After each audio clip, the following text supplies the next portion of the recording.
Ayo, back at it again with another video. Thank you all for watching. I greatly appreciate it. So I've been doing a handful of videos, different dates, kind of seeing the trajectory of the race. A lot of you have been liking those videos, so I decided to keep making them. So we'll kind of keep going with it. So time of recording is August the 12th, 2024. So we got our two tickets. We got Harris has chosen Tim Walz, governor of Minnesota. Trump has chosen Senator J.D. Vance from Ohio. So, again, I'm not a huge fan of polls because polls have been wrong in the past and they will be wrong in the future. Personally, I don't think JFK is polling at 5%. That's just me. I don't think that's going to happen. He's going to get some votes. I just don't think he's going to be polling at 5%. So, if you look at it, pretty narrow. July 24th, it was Harris at 0.8 or plus 0.9. Basically a statistical toss-up at that point, depending on the margin of error. But pretty much a tie. Harris is kind of pulling away at 1% lead at the 1st of August. 1.9. Basically a 2-point lead nationally for Harris at 45.4, Trump for 43.3. And basically, we're not looking at the numbers specifically. I'm basically looking at momentum because momentum is everything in politics. Trump has pretty much remained stagnant at about 43 point something of the vote, maybe 44. But Trump is more or less at 43%. He's kind of capped at 44%. Harris originally started at about 44%, and she's climbed into 45 and has just gotten into 46%. So she's building momentum slowly but surely. Like the article from The Hill, Harris builds momentum against Trump in national and swing state polls. So this is the general election. Let's do it by state. So let's find it in Georgia. So according to 538, it's basically tied. Again, I don't think Kennedy's polling that high. Basically, it's a dead heat in Georgia. So, one way or the other. Let's go to Michigan. Harris has a 4-point lead in Michigan, so there's momentum for her. Well, not 4 point, it's 3.4. I don't think Kennedy is polling that high, but Trump is stagnant at about 43%. He was up into 44% in Michigan, but basically there is momentum for Harris. Basically a 3.5, 4-point lead in the state of Michigan. So if you can continue that momentum in Michigan, that's 15. Basically, there are 6 states that really matter: Michigan, Wisconsin, Pennsylvania, Georgia, Arizona, Nevada. 77 votes. If Republicans win them, that's what the map looks like. So we're going to clear the map. But as of right now, Harris is building a 3 to 4-point lead in Michigan. I'm going to give it to Trump in Georgia. It's basically a tie, but I still think he's leading in Georgia. Let's go to Pennsylvania. It's Harris at plus 1.6. So Pennsylvania is more or less a tie. It's still within the margin of error, but Harris is leading by about 1.5 points. Trump is kind of capped at 44%. So basically, Pennsylvania is lean blue at this point. Well, actually, there we go. All right. let's do Wisconsin. So Trump has basically at 44%. Harris is at 47.3. So basically Harris 3.5 point lead. So it's basically Wisconsin and Michigan are pretty close for her.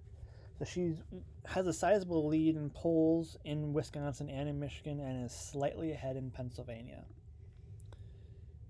Let's find Arizona. Okay, basically a statistical tie. I still think Arizona's lean to the right a little bit, but basically it's a tie. Basically, we have a tie in Arizona and we have a tie in Georgia. And then the last state that really counts is Nevada. Let's look at Nevada. Nope. I accidentally clicked on Nebraska. Trump, Trafalgar Group has him up by 3. Telegraph tied. Morning Consult up by 2. Basically, at this point, kind of tied, but probably lean towards Trump. Ever so slightly. So let's kind of fill in the rest of the states, kind of see how we're doing. I think Virginia's pretty solidly blue. People say Virginia is a toss-up. New Hampshire's kind of toss-up too, but not really. Maine 2nd Congressional District is pretty light red. Oops. That's what I meant to do. Nebraska 2nd is pretty light red.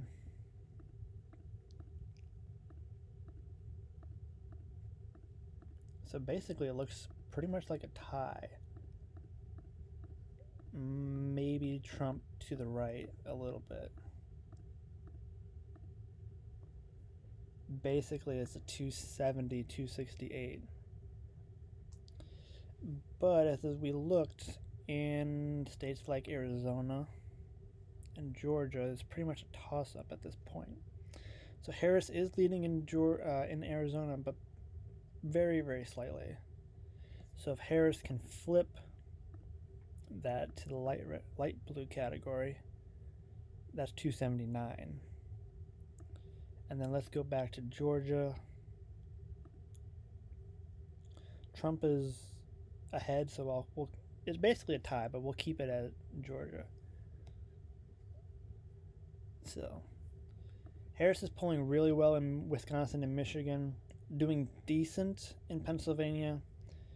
We basically have a toss-up in Arizona and Georgia, and right now it's kind of lean to the right in Nevada. I do think Nevada still goes blue because they've voted Democrat at the national level since 2008.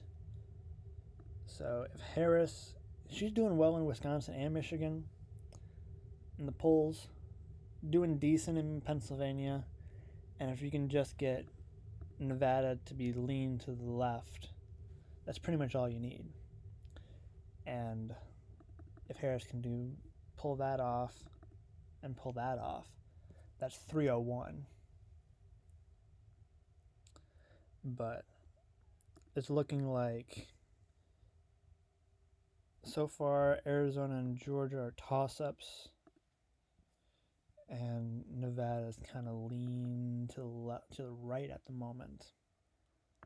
So that's kind of where we are at the moment in terms of polls. Again, not a huge person that likes looking at polls because, again, they're kind of wrong. But if we look at overall polls, Harris is building momentum. You can see that Trump is kind of stagnant at that 43, maybe 44 range, and Harris is gaining momentum. And if you continue to build momentum to election day, then states like Nevada are back in play. You can potentially win Arizona.